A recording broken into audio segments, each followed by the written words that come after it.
history is made. The first female Marine joins the US infantry, breaking through another all-male bastion. The practice of female genital mutilation is on decline among the Maasai of Kenya. We'll tell you how they did it. And it's Tuberculosis Day, a day aimed at raising awareness for a disease that kills an estimated 1.8 million people every year. Africa 54 starts right now. Good evening and welcome. I'm Vincent McCory. This is Africa 54. Now, hundreds of migrants are feared dead off the coast of Libya after 5 bodies were found near the capsized boats, rather 2 of them. Now, according to Laura Lanuza, a spokeswoman for Spanish aid organization Proactivia Open Arms, the search for a 3rd vessel reported missing has so far proved futile. The United Nations Refugee Agency said it was deeply alarmed by the reports. Both the UN and Proactivia said they feared the death toll may be much higher, as migrant dinghies have normally crammed with some 120 people each. Now, the agency cited NGO sources as saying the 5 floating corpses of young men had been recovered some 14 miles off the Libyan coast near 2 empty and partially submerged rubber dinghies. Well, British Home Secretary Amber Rudd has denied there has been an intelligence failure because the attacker who mowed down pedestrians and stabbed a policeman to death outside Parliament in London Wednesday had been known to police. Rudd told broadcaster Sky News Thursday that she had complete confidence in the intelligence services. My experience of the intelligence services is they do a remarkably good job. Let's remember, this is the first Islamist terrorist attack in 4 years. They've foiled 13 since 2013. I'm sure we'll get more information over the next few days and few weeks, but I have complete confidence in our intelligence services. Well, there are thousands of extremists in Britain who are known to officials, but only a fraction are under surveillance, according to a security official who spoke on condition of anonymity because he was not authorized to talk about ongoing security operations. Britain's threat level from extremism presently stands at severe, the 2nd highest on a 5-point scale, meaning an attack is highly likely. Now, as Britain's capital returned to normal after Wednesday's fatal terrorist attack, new information and questions are emerging about the attacker, now identified as British-born 52-year-old Khalid Massoud.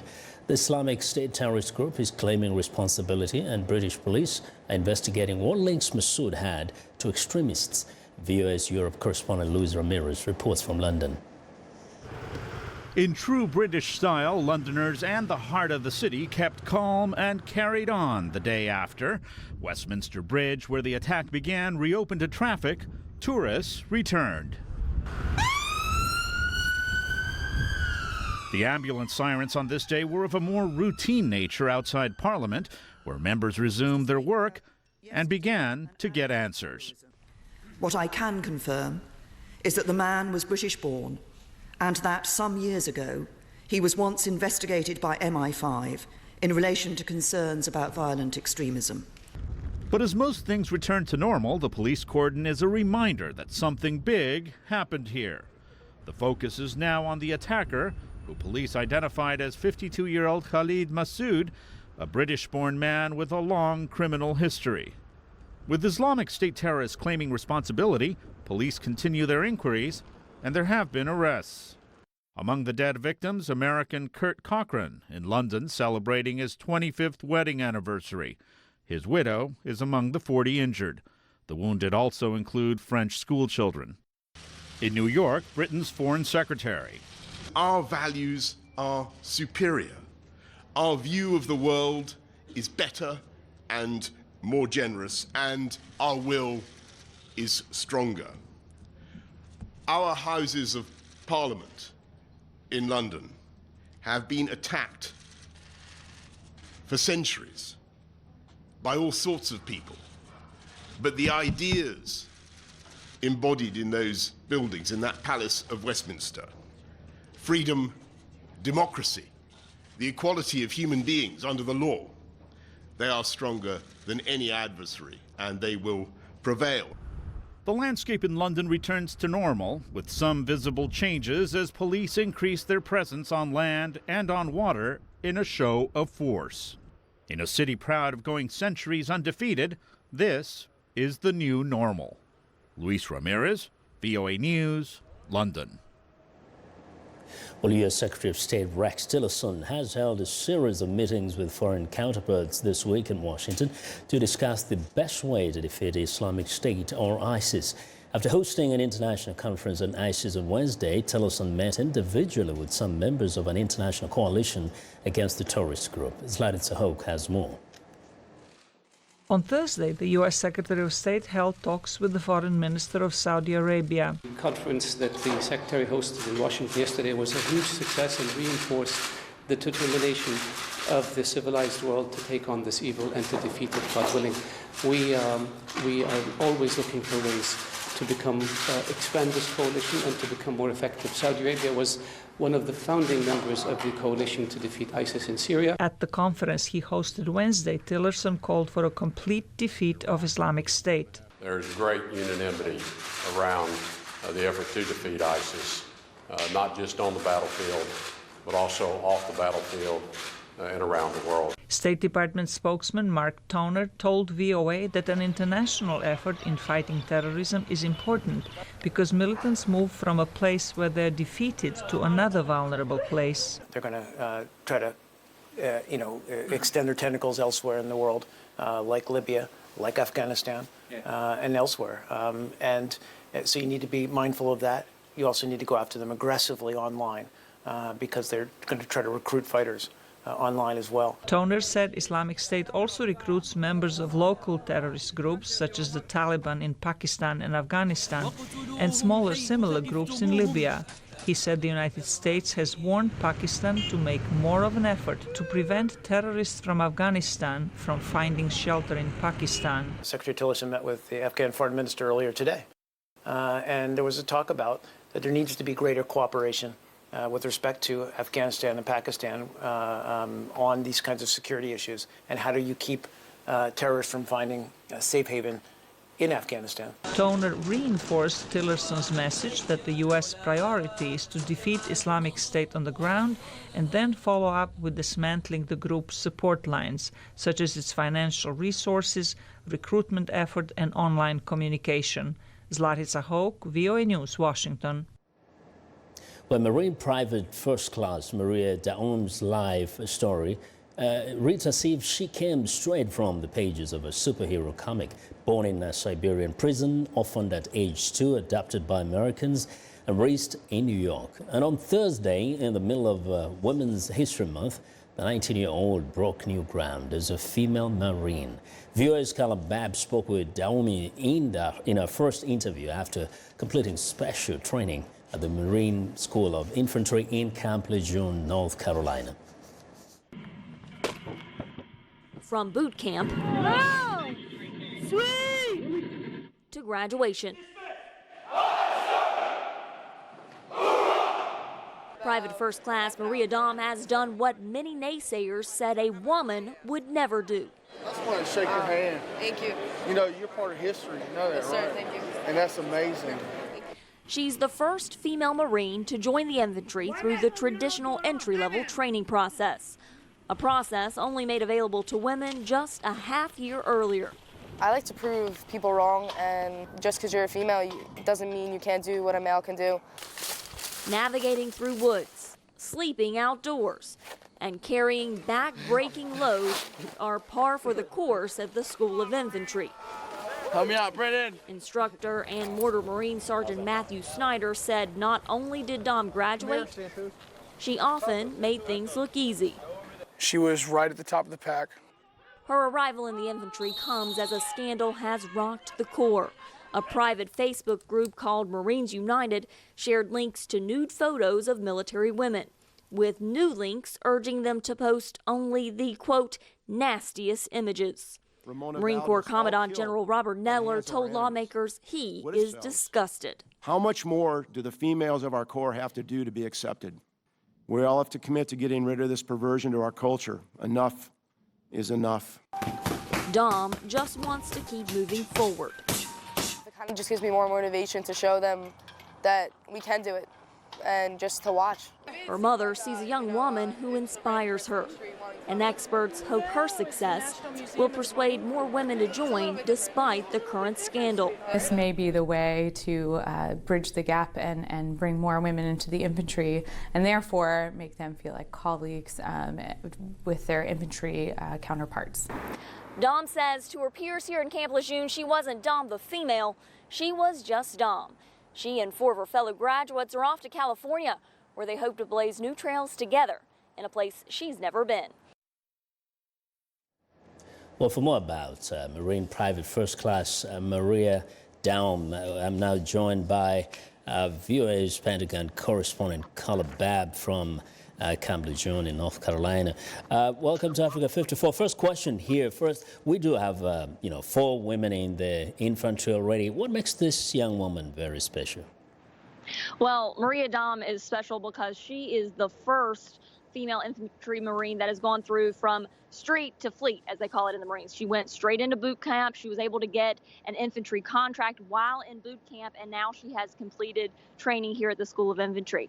You're right, there are 3 other women in the infantry right now. Those 3 women were a part of this gender integration experiment or process that the Marines went through a couple years ago, where they said, hey, if you're a female Marine and you want to volunteer for the infantry school and see if you can make it through, we want to see if you can make it through. They knew that there was going to be an integration into having more and more women in combat positions, and they wanted to be prepared. So those 3 women were part of that group that completed the School of Infantry, but they were a different specialty. So when everything opened up to women in 2016, they asked the Marine Corps if they could make a lateral change from their current specialty into the infantry, and they're actually right here in Camp Lejeune now. Now, there's some people who think perhaps women are less lethal than their male counterparts. What are you hearing?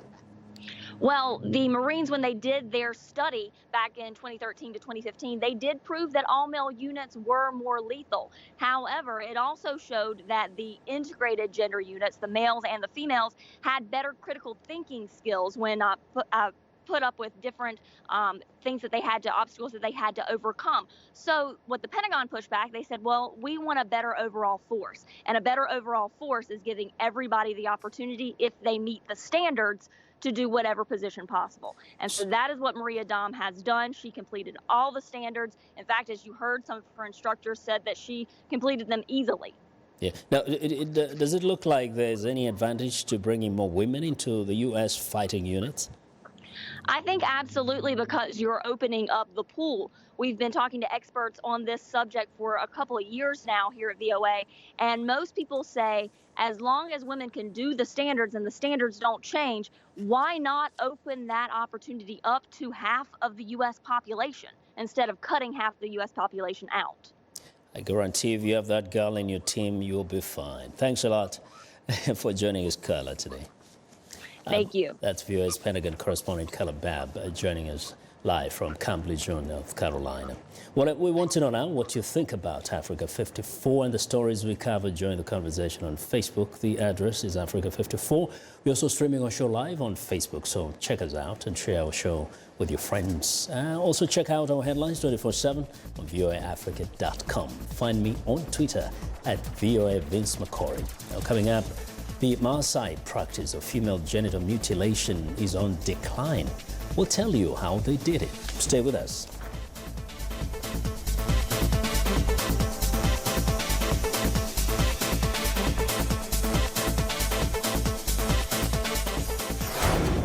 This is BizBeat.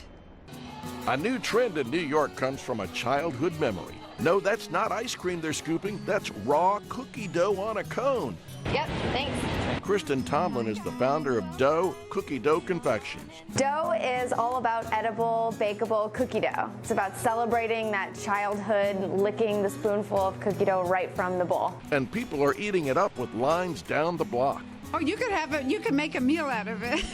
I think if you eat one full scoop, you're filled for a half a day. Pasteurized eggs and heat-treated flour makes the childhood memory safe to eat if you can get inside. Customer Holly Porter has been persistent. I've tried to come 4 times and the line's been 3 hours long. Pour in the chocolate chips and sprinkles, eat to your heart's content. Dough's raw cookie dough business is booming from 680 kilograms of cookie dough a week to 680 kilograms a day. For VOA's BizBeat, I'm Philip Alexio.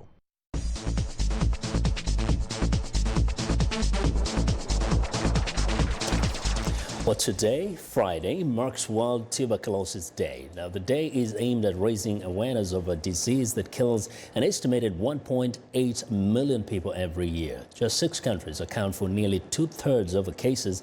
That's Nigeria, South Africa, India, Indonesia, China, and Pakistan. Resistant forms of TB bacteria are already undermining efforts to roll out new treatments. Henry Ridgewell has more. Tuberculosis, or TB, is the most deadly infectious disease in the world. World TB Day aims to highlight the burden carried by some of the most marginalized communities. Every single day, 5,000 people lose their life because of tuberculosis. And TB hits particularly those vulnerable populations that include migrants, refugees, prisoners, people who are marginalized in their societies. TB is rife in African townships like Khayelitsha near Cape Town, South Africa, one of the largest and fastest growing communities in the country. In recent years, drug-resistant strains of TB have taken hold around the world, posing an increasingly urgent public health threat. These strains often go undetected and are spread across populations. Dr. Kirtan Deda, head of the Division of Pulmonology at the nearby University of Cape Town, spoke to VOA via Skype. In South Africa, for example, TB is the commonest cause of death, and the disease is out of control in Africa. But there is new hope. A small number of new drugs have become available. For the first time, after about 4 to 5 decades, we have 2 drugs. One is called bedaquiline, that has now been registered in South Africa and is available to treat mainly patients with drug-resistant TB. And there's another new drug called delaminate that is not yet licensed in South Africa, but is available in other countries. In a report published in the Lancet Medical Journal, Deda and his co-authors warn that the effectiveness of these new drugs could be lost if they are not used correctly and dispensed quickly. We need to change our strategy. We need to go out into the community and find these cases. We have to address the major drivers of TB, which is poverty and overcrowding, nutritional deprivation, alcohol abuse, cigarette smoking, and biomass fuel exposure. Authors of the report say the new drugs must be prescribed as individually targeted treatments with clear dosing guidelines to prevent further resistant TB strains from emerging. Henry Ridgewell for VOA News, London. Well, from south to east now in Kenya, health experts and activists say that there has been a significant decrease in the number of cases of girls and women forced to undergo the practice otherwise known as female genital cutting or mutilation. The World Health Organization says this cultural practice violates the health and human rights of girls. The Maasai of Kenya are one of the communities still practicing this long-held tradition. VOA's Jackson Vunganyu recently spoke to one of the community activists responsible for the drop in the number of girls undergoing FGM. Shanina Shan is always on the move. Her job involves visiting different Maasai communities and encouraging the village elders to start a conversation on why they should abandon FGM. In Narok County, 90 kilometers outside of Kenya's capital, Nairobi, Shanina works as the head of the World Vision office in the area. Her organization receives support from the UNFPA and the Kenya government to educate these communities on the health and well-being of the girl child. Shanina says that growing up, she started witnessing the effects and impact of this practice on her community and started speaking out at a very young age. When I was a kid, I would stand out for others.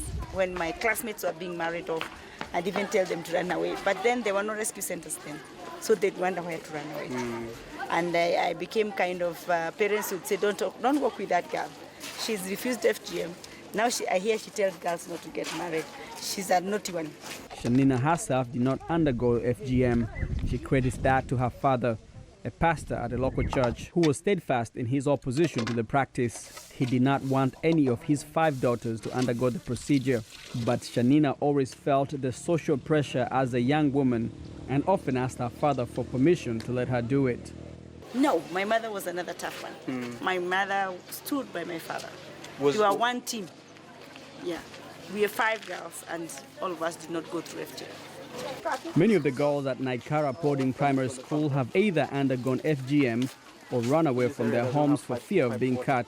During our brief visit to the school, 5 young women arrived to the school seeking refuge. Shanina says that this happens all the time in different parts of the country where FGM is practiced. She says that the government of Kenya, which outlawed the practice in 2011, has to do more in terms of catering for the girls in these schools. For me, is improving the environment. Where do they sleep? What do they eat? The books, access to knowledge, and also empowering them to say no. Because some of them come from households like ours, where my aunties and my cousins and many of us, I would run to villages to go and see other girls being circumcised. And it's not once I was being told you can also sit on that same skin and be circumcised. But the fear of my father, I would take off. So if we can have support to empower them to say no and improve the learning environment, where do they stay in their dormitories? Where do they learn their classrooms? And also access to books. And one of the challenges that we have been having is lack of resources to now empower the community to stand on their own. Is there fear that some of the girls who come into these rescue centers and then come into the schools and go back to the rescue centers during holidays, that at some point there's a fear that they will be institutionalized? Yeah, and that's what we stand against. We try our best to engage the parents. Once we rescue a girl, we want to know where she comes from. Because rescue is varied. There are those who rescue from their homes, some of them in the street, some of them in a meeting, some of them in a school like this.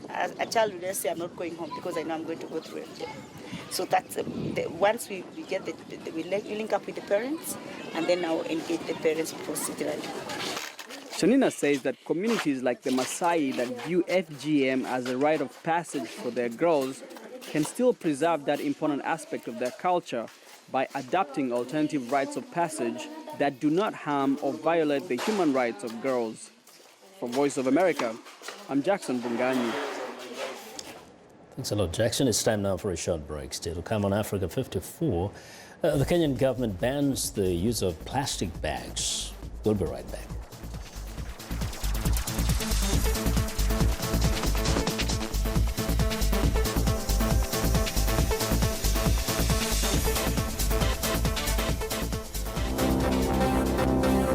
If you've just joined us, I'm Mariama Diallo, and here is a quick recap of today's headlines.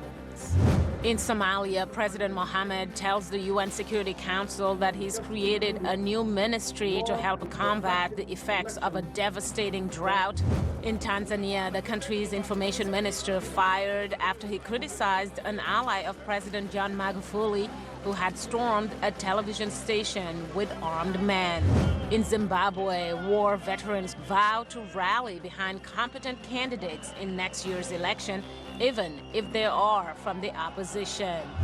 And the Kenyan Ministry of Health says prevalence of tuberculosis cases is higher than thought, with 40% going undetected and untreated. That's all for today. Thanks for watching. We'll see you next time.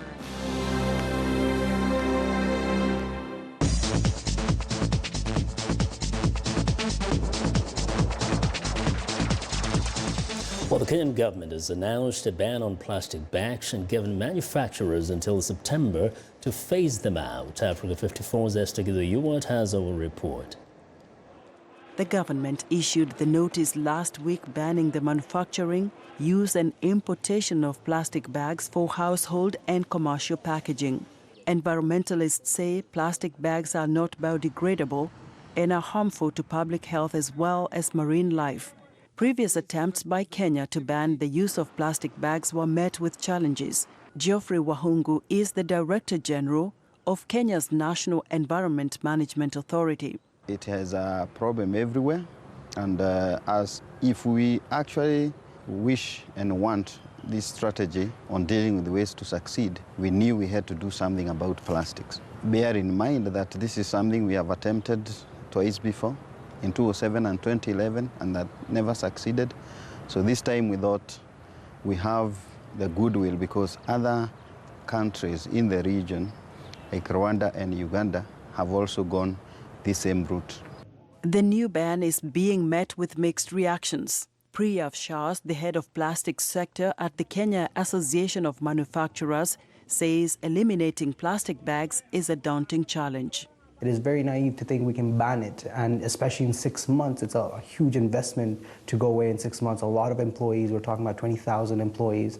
We contribute to 5.262 billion Kenyan shillings towards the tax revenue. This is just tax revenue that we contribute in flexible packaging. So to think that, it can be banned in 6 months and the country will not feel it is very naive. I would say it's very short-sighted. In February, the United Nations Environment Programme launched a global campaign urging everyone to eliminate the use of microplastics to save the world's seas and oceans from irreversible danger. Millions of discarded plastic bottles and bags are clogging up cities across Africa. Polluted lakes and seas in countries where populations depend on seafood face the threat of food insecurity. Nairobi resident Jonathan Osidiana agrees it's time to conserve the environment, but fears that some people will lose their livelihoods. This ban has two sides. One, there are people who will lose jobs. Companies will have to close down. But then at the same time, we need to conserve our environment. Remember, Mother Nature doesn't care. Littered plastic bags are an eyesore. They choke up soil and plants and hold many pools of water, which is a fertile ground for mosquitoes to breed and spread malaria, especially in sub-Saharan Africa. Rwanda banned the use of plastic bags in 2008, forcing businesses to use paper bags instead. Neighboring Uganda has introduced measures to curb the use of plastic bags, asking businesses to use banana leaves instead, while Eritrea has an outright ban on plastic. Doreen Mwasi, also a Nairobi resident, supports the ban, but says some challenges remain. I think I do support the government on this initiative. The only issue would be now, what alternative are they offering us in terms of, because we use the bags to package everything. Kenyan officials are optimistic the new plastic ban will stick, but only time will tell. Astegidhu Ewart, VOA News, Washington. Well, that's our show for today. Now, be sure to watch Africa 54 on our website at voaafrica.com. For more news, tune in to VOA's evening radio show, Africa News Tonight at 1800 UTC, and in the mornings to Daybreak Africa between 0300 and 0600 UTC, Monday through Friday. Thanks a lot for watching. From all of us here in Washington, have a good night.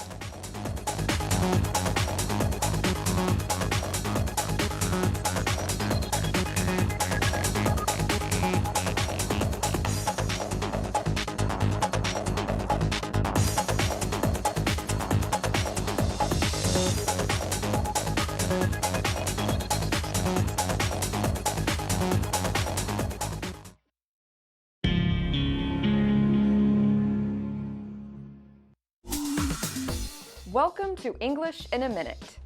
A cannon used to be a common military weapon. Loose cannon. So, are Anna and Jonathan talking about an old battle? Hey, I'm looking for someone to host a political event tomorrow night. Can your friend Sylvia help out? Sylvia? She's a loose cannon. You never know what she's going to say. She could easily